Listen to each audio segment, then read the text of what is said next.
The RWBY storyline continues to grow through volumes and mangas and books and shorts. In an effort to assist their narrative, various anthologies were released to expand its universe and explore our characters in a much greater depth. Mirror Mirror is the second manga released in Japan on June 19th, 2017, and in America on August 21st, 2018. In the last episode, we discussed Ruby Rose and how this shy, introverted girl showed everyone how grown up she really is and how she will stop at nothing to protect those she calls her friends. But how about the life of a princess? Born of wealth, fame, and power, Weiss Schnee is one of the most complicated characters the show has delivered to date. The nice, warm heart of a child frozen over by a dark, controlling father, only later to be thawed out by the kindness of her team. Unlike with RWBY, there's not much that we don't know about Weiss. So how does Mirror Mirror affect the storyline? But more importantly, how does it affect Weiss? In the main series, while we have never seen Weiss's childhood firsthand, Volume 4 painted a very clear picture for the audience to get a sense of what it was like. Her father is incredibly authoritarian, and in the story, The Princess, we witness exactly how her father viewed his children. Fact of the matter is he valued the company, not his kids. Everything they do in turn reflects the company, so when they disobey him, it means the company lacks strong leadership. These rules are forced onto Weiss and Winter often protects her little sister from the strong-arming of their father. Her and her siblings were raised to be of a certain standard, carry themselves in a way in which most do not, train in combat, music, whatever makes the Schnee Dust Company look its best. Something I do want to bring up is Whitley. Throughout this entire manga, he only appears once in a single panel. After Jacques and Winter get into an argument, Weiss curls up next to her bed as Whitley makes an attempt to talk to her. This panel doesn't go any further as it's all taking place in a flashback format, but never again is he mentioned or alluded to. Not referenced as someone nice in Weiss's life, nor is he brought up as an obstacle. Just a single appearance in this entire anthology with a single word spoken.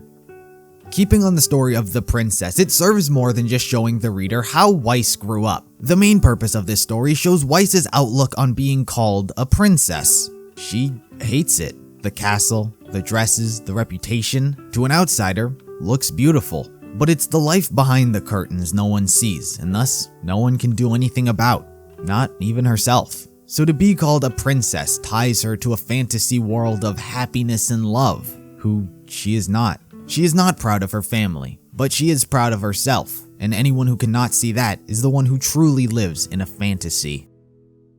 Someone who does get much more fleshed out compared to the main series is Winter, and specifically how she has impacted Weiss's life. It seems redundant at this point to refer to the Schnee family as cold, but in the main series, Winter was shown to be very strict, as well as caring. From Weiss's reaction in Volume 3, you could tell that she was excited and how she clearly loves her sister. Then, upon her appearance, it felt as though those emotions weren't reciprocated. Not in the sense that she doesn't love her sister, but because of her ties to Atlas, carries herself in a much different manner. This sort of attitude is further expanded upon throughout each of the stories she appears in. One of the reasons Weiss looks up to her sister is due to how she protected her when they were younger. Winter would stand up for and defend Weiss when their father became heated. In the story Snow White's Melancholy, it shows how Weiss was always afraid to disturb her father even with the slightest of burdens, and how Winter would care for and ensure her sister was alright. The most interesting thing about this story is how Weiss states how she used to admire her father for putting a cause over his family. The audience recognizes and is aware that no such cause exists. Business, yes, but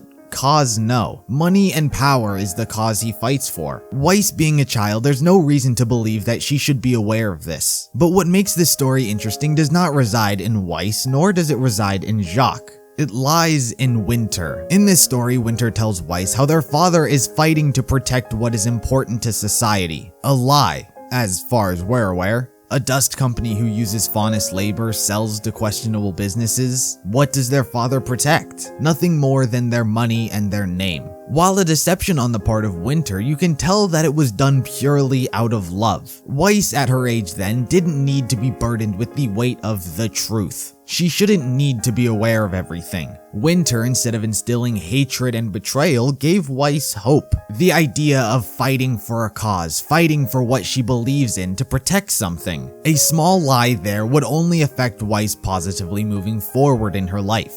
And it did. However, unlike Weiss, Winter is in constant communication with her father. It's still uncertain if she shares the same beliefs as Weiss when it comes to their father, but dialogue and panels show that the two talk to one another, or at least used to. Primarily, Winter served as a middleman expressing how their father felt about certain scenarios without having the two directly communicate, such as Weiss's decision to go to Beacon. It remains unclear as to what Winter herself went through dealing with their father, but judging by her actions, she made sure Weiss didn't suffer a similar fate.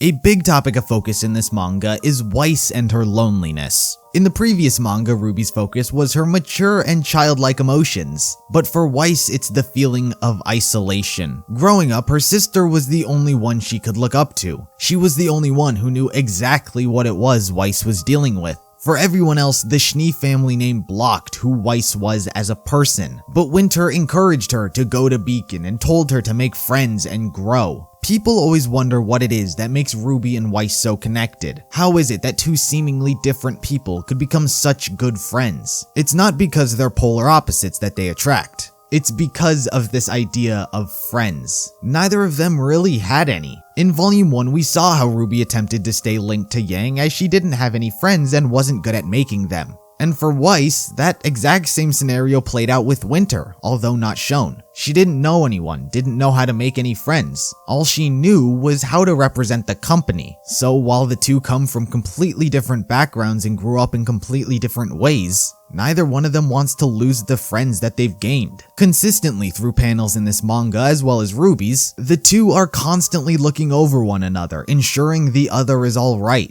And in the story Soft Warm Ears, we come to see how Weiss has begun to change. She feels as though Blake has been avoiding her, and she thinks it has something to do with her. Yang explains to Weiss that Blake hasn't changed, as she has always preferred to be alone. But rather, Weiss is the one who is changing, as she's become overly conscious of her presence. Before, she didn't care, because she didn't care. But the more they became friends, the more self-conscious she became. Raised to hate Faunus because of what they do to her family company, Blake resided in that group. But in this story, the two bond, opening Weiss's eyes from her own first-hand experience, not that of her father's or the stories she's heard.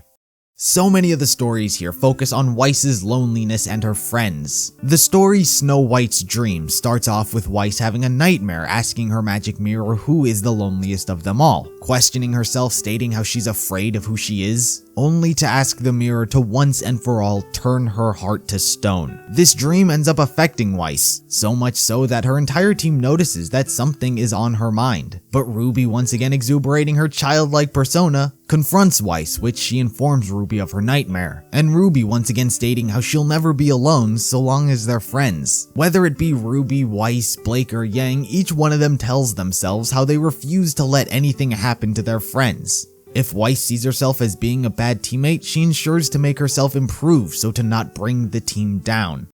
Mirror Mirror explores the isolated part of Weiss's character, the part of her that she's incredibly self-conscious about. Winter looked after her for most of her life, and Weiss looks up to her, striving to become just like her big sister someday. But without her, Weiss has no one. That was, until she became part of Team RWBY. A team that treats each other more than just friends, but like family. Weiss may not express it, but Team RWBY are amongst her first true friends, and she won't lose them.